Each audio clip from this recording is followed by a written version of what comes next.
Hello, and welcome to an Infinity the Game double feature battle report. These are two games I've had this week with Caledonia, and I took photos for both, and they were both bangers. So I thought I would do short, abbreviated reports for each as kind of an example in how I iterate and develop on lists and ideas that I've been exploring in Caledonia. Both of these games will be playing Uplink Center, which is basically acquisition without a classified. It's one of the new direct action missions. I actually really like it. I think it's really good. And so let's just jump right in. Simple scenario, interesting opponents, different opponents, and playing Caledonia for both games. So for game one, we have the first of two lists that I'll be playing in this little feature on screen right now, slightly pixelated, and it's Caledonian Highlander Army, and it is experimenting with some ideas that I've been dwelling on since my last game against Caledonians. And in particular, what I'm experimenting with here is basically, can I kind of just make sure that I don't run out of decent linked guns? And so to that effect, we have three linked Highlander Greys. Now there's a little bit of a challenge here in that you can't form a duo from a volunteer core. Volunteer links which can have Highlander Greys in them can only have Harry's or core links created.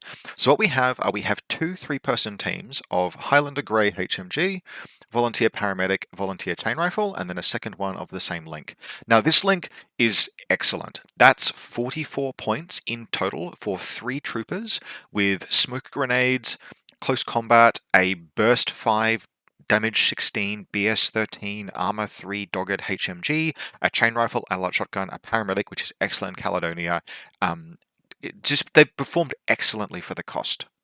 They have limitations. There is only so much you can expect from 44 points, but for 44 points, hot damn. And you will see these make an appearance in the second list that I run as well.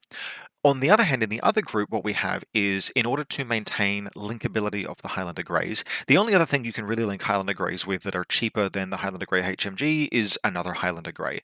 So we have a Highlander Grey here, HMG linked with a T2 boarding shotgun. This is a passable assault / dirty work team / gun. It is still going to be burst 4, BS 13, and the main thing is that those Greys are suppressing each other's frenzy. Otherwise, because that stuff is also cheap, we get plenty of remaining Caledonian good stuff in the form of 2 SAS forward observers, 3 Cameronians, and William Wallace. I'm increasingly of the opinion that Wallace is kind of optional in Caledonia. You don't really need him to convert the irregular troopers regular that much because Cameronians will so easily spend their own irregular orders. And in fact, in most games, I would be doing that. I would be spending their orders. Basically, them being regular did not meaningfully matter that much. But what is really good is the fact that firstly, Wallace himself is excellent. He's a great combat fighter for 35 points. And then secondly, the fact that he gives a free coordinated order allows for some very strong effects, a very strong order efficiency. You have no tactical awareness in this list, so you have no cheap and easy way to stage link teams forward or stage units forward, except Wallace's lieutenant order, which I'm going to try and use to full effect on a regular basis. Now, I don't have my first opponent's Bakunin list built and on screen, but what we will do is we will jump to deployment and I'll run through basically what's going on.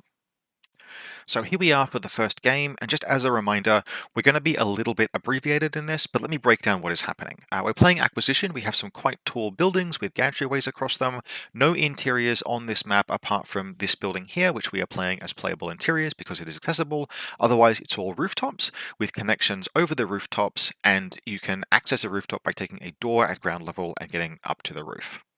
Despite Wallace's whip 15 willpower, my opponent has whip 14, and he has elected to go first. I think that's very reasonable, and he's going to basically have a proper crack at me. For his deployment, he has a Custodia hanging out down here that is his lieutenant, a fake Custodia using the Bashi Bazooka you get in the scenario up here, along with the Vertigo Zond. There are a couple of Morlocks, some camouflage markers that are initiated observance. I think one of them might be a 0. Actually, in fact, 2 of them might be 0s. One of them is initiated observant. I think we have a 0 hacker here, a 0 something here, and then an observant having laid her deployable repeater here. Deployable repeater versus a mine against Caledonia, kind of questionable, but he wanted to be able to spotlight things moving around the midfield, and it is very good coverage. And then the remainder of his forces are a big, heavy Nun link here. It is a Specialist Moira, a HMG Moira, a Cenobite with Chain Rifle and Heavy Pistols, a Cenobite with Heavy Rocket Launcher, and Agatha Wabara. And this link is excellent and basically will dominate the game. The game will be all about that link.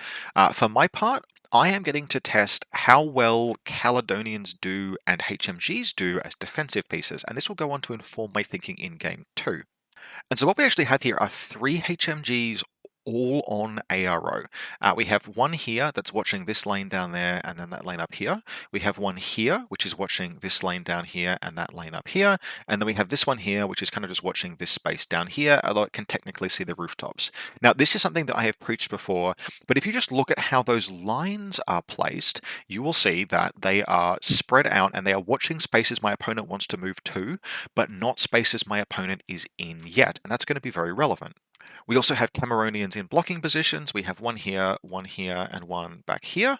And then the other thing, the jank thing that we have in this scenario is that we have 4 William Wallaces deployed. Because I have access to a Corsair, a Bashi Bazook, it is pretending to be 4 William Wallaces spread out basically in kind of like this space here, but the real one is the one furthest back behind this car, proxied by Lankai. This whole army, unsurprisingly, is proxied. I don't own Scots, but I will explain what things are as they move. We also have the SAS hanging out around here, and Ushia has been kind of a coward and has just deployed back here. I really wanted to put her watching the entire core link, but Robin Hook is hanging out just behind this sign here, and if I had put Usha watching the entire link team, the only position she could have gone in to do that, because there's 16-inch deployment zones in this mission, would have had Robin Hook just easily able to turn around and discover shoot. So on this first turn, we're going to take some casualties, but the main thing that will happen is that the Highlander Greys will absolutely prove a totally unique capability that, like, they are one of the only things in the game that can do what they're about to do. And that is that we're going to see Morlocks. We've actually already seen one Morlock's going to move up this direction, another Morlock will move up and around this direction, it'll push in through here, this one will push in this direction, and it will be the HMGs that will hold them off. One of them will actually be able to lay enough smoke to make contact into this link team, but because this Highlander Grey is armor 3, it will spang the shots. Having been kind of frustrated, and this Morlock makes it all the way through here, lays down some smoke, but it has to lay all of this smoke, right, to get past this HMG, and will actually make it around Assault Pistol to engage this Cameronian, and it will put this Cameronian to unconscious, not dead, and then kind of just stop there. This is the old, it's your problem now, but it has to spend a lot of orders and lay a lot of smoke to do that. So what happens then is that my opponent moves this big Moira link team around to engage, in particular, this Highlander Grey, or Grey Rifle, sorry. No, I'm wrong, Highlander Grey. And this is where this is like the N2 Ariadne problem rears its head, and that is that Mimetism 3 is very hard for Ariadne lists that don't have basically the Unknown Ranger to fight their way through. But this is where a super interesting and unique thing about the Cameronians comes into play. So it takes 2 orders for my opponent to move the link around here, spread it out a little bit, and then move the model that gets in to take this fight is the Centerbyte HRL, just because it's the fastest. And so it takes a burst 3 shot against this Highlander Grey. And if I shot back, right, so he is a pure link, he's 3 dice on 14s. If I shot back, I would be 2 dice on 7s. But if I throw smoke, and I do throw smoke, I'm 2 dice on 16s. That's excellent. 2 dice on 16s versus 3 dice on 14s is a surprisingly fair face-to-face roll. And I just win the face-to-face roll. I just lay down some smoke in a position that keeps me safe, but lets me still take some other shots. And this is something that will happen multiple times over the game, where the Highlander Greys in these little 3-person links get to choose their AROs in really interesting ways. Are they outgunned? Just throw smoke, 2 dice on 16s. Can they actually potentially injure their opponent? Fire the HMG. And it opens the option to use them as ARO pieces. Again, these 44-point 3-model link teams are just going to be excellent over the course of the game. Now, ultimately, this will be a very good reactive turn for me. I will only lose the Cameronian, I will waste a lot of time for my opponent, and I will kill at least one Morlock over the course of this turn. But as my second turn begins, I will run into the Wall of Mimetism, and I will spend a lot of time fighting this Moira link. So it will decamp sort of like back to this building here. It will split itself between the rooftop and the ground floor. Very nice defensive positioning. My opponent here, his name is Jacob, and he's very disciplined. He actually has the presence of mind to just pull back and build that defensive posture and not overextend the core link. Which means that I will spend my turn basically throwing the kitchen sink at them, because like I can shave off some Morlocks, and in fact I do kill the Morlock that ends up down here. I wonder if we have a picture actually. Yeah, so moving on to the picture at the end of round 2, I will have put this Morlock down with like this HMG, stuff like that. It'll go down. I will actually be able to use a paramedic to recover this Cameronian, so that's awesome. But otherwise I will throw like 40 dice into this link on this rooftop. Now, what will actually happen? The assault will be like four-pronged, I think. One Cameronian will blow his way through here, actually come all the way around there and hit the link and take out two Moiras. This one will come up over the rooftop. I think that's actually the first attack that gets made. Throw templates everywhere. Actually, just kind of get annihilated. I think it's wounded in this photo. Maybe it's pulled back, but I'm pretty sure it goes unconscious.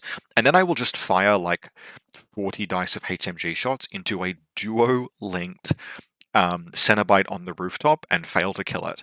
And that is just something that can happen. It's firing 1 dice on 11s, I'm firing 4 or 5 dice on 7s. You would think that is favorable, but what just happened like 7 times in a row is that I would roll 1, 6, 9, 10, 11, and my opponent would roll a 9 and would win the face-to-face roll, or we'd tie. And so I am not able, although I eventually kill the Moiras that I've put down, Wabara and 2 Cenobites, unlinked at this stage, but Wabara and 2 Cenobites remain intact. And that's going to kind of suck because although I've done some damage to my opponent in terms of points, I've hemorrhaged a lot just losing face-to-face rolls here. And so what my opponent gets to do is rally his forces and come up the guts. And what I have done is thin out just a little bit too much. I've lost pieces fighting the Cenobite, and this defense over here has weakened. And so the thing about losing the 2 Moiras is that link team still consists of 2 Cenobites and Wabara, which are the best pieces in that link. And so they get all the way up here, and I am trying to hold them off with everything. There's shots flying all over the place. We have this like desperate last stand. I didn't spend Wallace's order on turn 1 just to protect his identity, but after this killing this Hollow Echo and putting down shots like over here and over here, on the last order, the Haris Link Cenobite gets up and over here, and Wallace is really nooked back, so he still has cover, but she's burst 4 in a Haris Link. That doesn't seem super fair for that points cost. That profile is excellent, and because she would be burst 3 with a chain rifle, I have to dodge. I dodge. I fail my dodge on 14s. She fires 4 times, hits 3 of them, but I pass 2 of my saves. So Wallace is alive and in no wound incapacitation, and then my turn 2 begins. So you can actually see that here, literally Cenobite standing over a prone William Wallace, Wabara behind, there's another model hanging out sort of like back here basically. And the entirety of my turn, literally the entirety of my turn, is just collapsing on this link from all directions. Every remaining bit of force that I have basically throws back in here. I'm not willing to use Wallace because he's in no wound incapacitation. I really can't afford to go into loss of lieutenant on my 3rd turn because that would be terrible, particularly in the scenario where there's a point for that, but I just won't score objectives. But I am able to basically collapse on them with everything, take some shots out of cover. It still takes the entire turn. It takes the entire turn to kill those 3 linked models. And by the end of that turn, I am doing retreat math for my opponent because it has occurred to me that I'm not sure what's under those camouflage markers, and things are getting a little bit dicey. Now, it's at this point that in retrospect, I think about the attack that I made on this core link, and I come to the conclusion that I made a mistake the turn before. Attacking this link team, particularly trying to attack the Cenobites, like, I have smoke. I didn't need to do this. And I had like 95% confidence that the Reverend back here was his lieutenant, the Custodia. I was like 90% sure that the one over here was a decoy, was a fake, and this one was real, because this is the only one that had declared a spotlight at any point during the game. I could have pushed plenty of stuff up and around through here. Even Usha, right, could have done it with sufficient orders, and just gotten into close combat, taken her out, and this entire hot mess of a turn that I had to deal with just didn't have to happen. So I set myself up for that by not keeping my eyes on like what the most lethal option I could have taken in the course of a turn was. I was focused on trying to defeat the core center of strength, and that was probably wrong. Like, I was choosing to attack my opponent at their strongest point. You put that link team in Loss of Lieutenant, and he's not going to do anything like as much damage. So that is what it is. I'm able to recover, and indeed my opponent is like 7 points away from retreat, and doesn't really have a great deal that they can do with their last turn. I am pretty stuffed at this point as well, but I am able, with the remainder of my orders, I actually think I'm able to go 10-1 here. I think I failed to press this button over here, but I do occupy it, so that'll try to make it 8-1. I take this objective, I take this objective, and I take this objective, and I press this button. I think a paramedic is able to press this button, and that puts me at 8-1 my way, which is a very decisive victory. And that last turn is something that I had been leading up to, where it is Caledonia. There is a lot of smoke. If they really want to get someplace, it is hard to stop them, and that's something I should probably have recognized on my first turn, thinking about how to attack my opponent. Okay, so jumping into game 2 now. This is going to be against Hassassins, but it's the same scenario. How have I changed my list? So something that I wanted to do with this list is just diversify the guns a little bit, in particular to remove the duo Highlander Grey Heavy Machine Gun and Highlander Grey Boarding Shotgun. I didn't think that was bad, but I think there could be the opportunity for a bit more diversity, but I had been very happy with the Harris links, so they had stayed. So what do we have in this list? Well, we have the same 3-man team here and the 3-man team here, split across groups this time. The paramedics had done enough work that I wanted them to be able to play in different groups. They had been very, very useful. We've also got 1 SAS in each group, and then the same 1 Cameronian in group 2 and 2 Cameronians in group 1. We've also moved Wallace in group 1 as well. We have a single Highlander. It's useful. It's 5 points. Nothing wrong with it. Mostly I needed to be able to make sure that I could afford the other things that I wanted. And the other things that I wanted, apart from the SAS, we've cut Usha as well, is 2 Scots Guards. Now, we're using different weapon profiles, but I think in the next version of this list, we might just take 2 missile launchers. Because the Scott missile launcher has an assault pistol, it can actually move up the board and make some close range attacks, especially with Wallace taking care of it. But the idea was we have some actual AP firepower with a profile that can maybe potentially outshoot a tag if it really needs to, and then a missile launcher, an actual dangerous ARO piece, and because it's Fist 12, I could potentially recover it with those paramedics. Now, things would not work out exactly as planned, but I did really, really like this. This is a list I will tinker with just a little bit. Like, the next change to this list will be much less dramatic. I will experiment with either 2 AP Spitfires or more likely 2 missile launcher assault pistol Scots Guards, because that, the way that they fought and the things that I was doing with that, I felt could be really, really cool. Probably they will both go into Wallace's group if I have 2 of them, and the reason for that is that I need to stage them. I need to pseudo-tactical awareness them by using Wallace's lieutenant order to coordinate them forward, which will require a little bit of tinkering with the groups, but I think it has potential. Definitely, though, this was a game where a lot of the pieces would do very well. The SAS wouldn't perform that high in this mission, but they're 21 points and they're playing against Hassassins, but a bunch of other stuff would go really interestingly. So let's have a look. So here's our game, Kitchen Table Infinity, and we are once again playing Uplink Center, which is acquisition with the serial numbers filed off. My opponent has once again won the roll to go first turn. I would definitely go first against Hassassins, but it is what it is, and so I have to deploy second, and I have chosen this side over here. So we've split the 2 link teams. Hanging out down here, we have one of the 2 Harris teams, the other one is here. A fake Wallace is here, hanging out near a Galwegian. The real Wallace is my reserve, and will deploy back here once I know where all the Hassassin for days and everything are. Once again, the Cameronians are on close-in defense, one there, and one back here. And again, as before, the HMGs are actually on Overwatch. Against Hassassins, you want to hold at a relatively long distance. You've got to measure it carefully, but what you're trying to do is put them in positions where they can't. So Hassassins tend to have lots and lots of Spitfire rangeband weapons, and it's very rare. It's very rare for them to have anything resembling a heavy machine gun. So if you can punch them back and hold them at ranges outside Spitfire rangeband but inside HMG rangeband, you can force them to spend lots of smoke and waste their time picking off your pieces, and that can be really, really strong. Even though I have a 16-inch deployment zone, I'm also really, I'm back, right? I'm hanging sort of back here and here, and the reason for that is my opponent has hacking and guided missiles. Oh, final note, we have the Scots Guard with the missile launcher up here, and then we have the AP Spitfire 1 prone down here. So 3 good guns in active, 1 good gun in ARO, and I think some decent defensibility, and I've deployed all this in response to my opponent, who has basically is playing a list that I think I wrote. And so that list is a 4-person link team hanging out here, and it's an Asawira Doctor, Yara Haddad, a Gulam NCO, and a Bareed Killer Hacker. Yeah, I did write this list. He has borrowed it from me, that's fine. It's one of the lists that I ran at Anzac Cup, I think. Not Anzac Cup, the there was a tournament, battle reports, you'll see them on my channel. Over here, we have the Asawira Spitfire Lieutenant, a Ghulam Doctor, and another Barid Killer Hacker, and the sole hacker is Pandora, hanging out back here, but I will never get to her in a million years, and that is all my opponent needs. The Guided Missile Remote is back here, and then we have 3 Ghazi Matawiya that are spread out, 2 Jammers, and 1 Smoke Boarding Shotgun Emirat, and then we have 2 Hassassin for days. One has deployed here, and one has reserve dropped back here to have a crack at my Scott Guard. My opponent thinks it's a Cataran, but he will approach it the same way.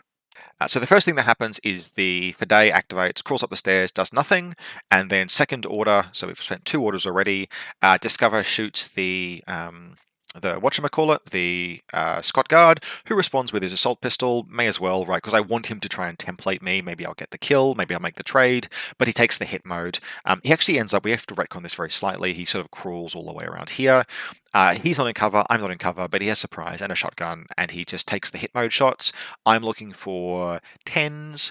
No, I'm looking for 12s, sorry, and he's looking for 14s. He has burst 2, and he gets the kill. He takes me down to unconscious. I won't ever recover it. This position that I've put this in, it's a very good position for Overwatch, but it's a very bad position for recovering it with the paramedics. And this is one of the reasons why I'm thinking I might run 2 missiles, because I can put them more on kind of like ground level positions where I could recover them with paramedics. And that actually means like 4 ARO pieces as Caledonia, which is really interesting.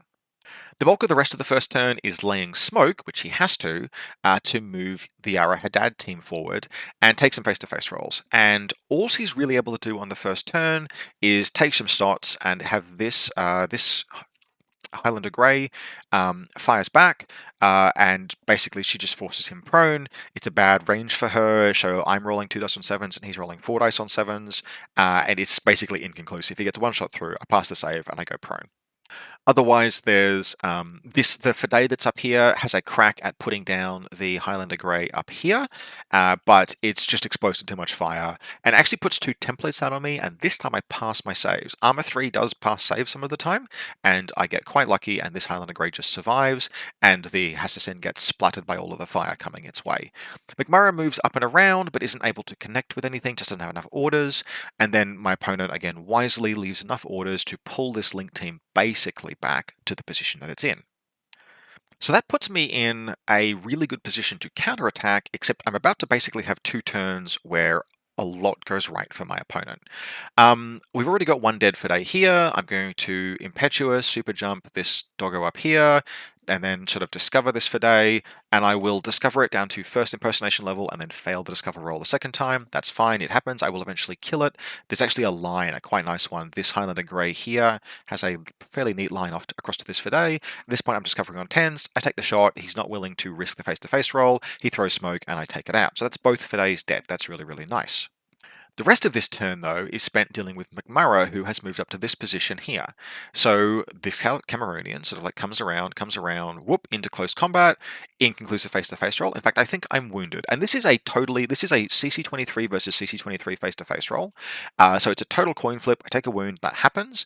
Then the SAS moves into base contact, surprise attack. Inconclusive face-to-face roll, McMurray makes his save, and then I spend 6 orders with a CC23 burst 2 versus CC23 burst 1 Cameronian fighting McMurray, and it takes 6 orders to kill McMurray. Now, I can't complain too hard because realistically, if McMurray like crits at any point, the Cameronian could die.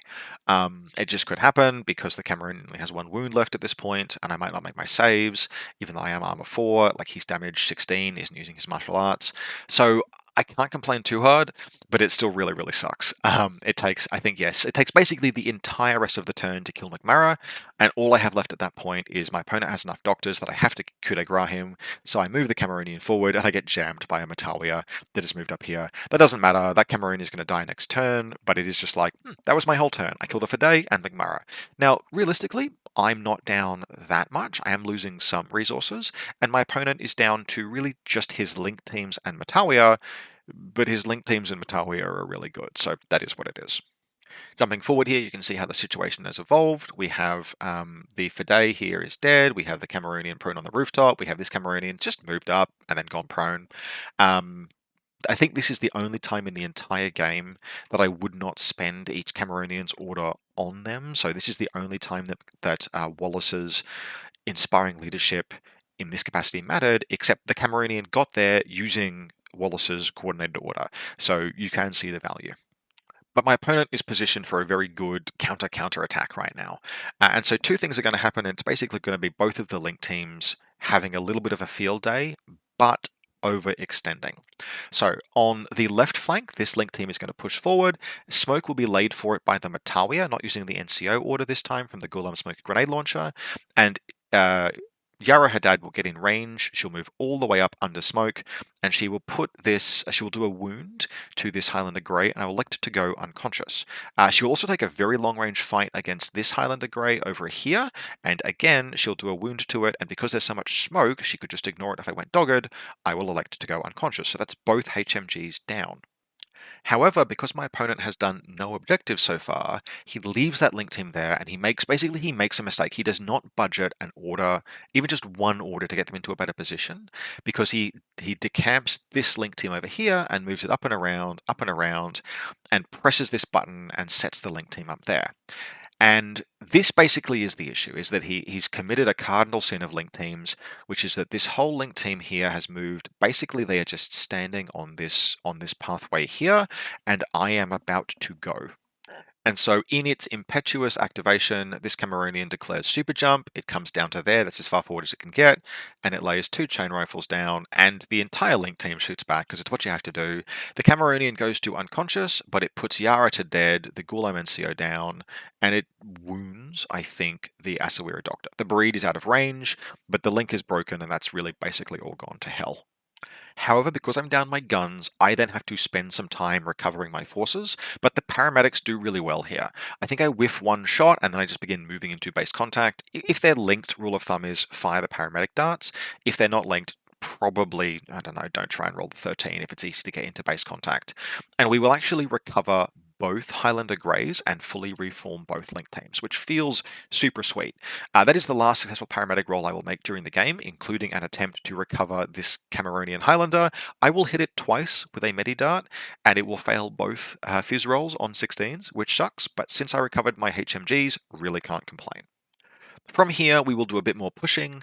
This Cameronian will come around, it will chain rifle and put down the Matawiya, but get jammed for its troubles. That's totally fine. It will just go prone here. And this link team, basically what it's going to try and do is it's going to move forward to get some shots down range, but there will be a limit to how much I can push. If we jump forward actually to the next turn, you'll see where I ended up. And what I've ended up is I've been able to sort of come down here and up here and occupy this position. And the main thing about this position is that it's given me a shot into this Asawira, which has knocked it. It's just gone prone. It's got another line of sight. But what I've have been able to do is fire some shots into this building here along sort of like this line, which has let me put down the Hassassin Barid, but only wound the Asawira. Now this Asawira, what it's done, and I know it's my opponent's lieutenant, it's kind of gutsed back this way into the open and taken its wound, and so as the last order of this turn, I've moved the Scott AP Spitfire up and around and taken a surprise attack inside 8 inches. My opponent nanopulses me, I fail the roll, go unconscious, and I whiff 3 of the 4 shots. My opponent passes their save. Now, realistically, that is an Asawira, so it could always, if I hadn't killed it, it could always just have regenerated. That's what Asawira will do. They are very, very good heavy infantry. But that's another one of those like, man, game would have been really easy if I'd killed you, but I didn't. However, a lot of damage has been done to my opponent, and I have 2 fully intact link teams. So there's really only so much that he can do. This button he's pressed, he will move up and fully occupy it. He will uncover and deal with and ultimately kill the SAS in the center here. A Matawiya will flush it out, I'll dodge into combat, and then this Asawira will come down and bang up on it in CC and easily kill it. And so what we will end up with is this objective locked down by my opponent. It's controlled by him, and it is there is a suppressive fire something, might even be the Hassassin Barid is still alive, and there is a suppressive fire Asawira AP Spitfire, and then over on this objective we have a frenzied but in suppressive fire Asawira Doctor and a Ghazi Matawiya.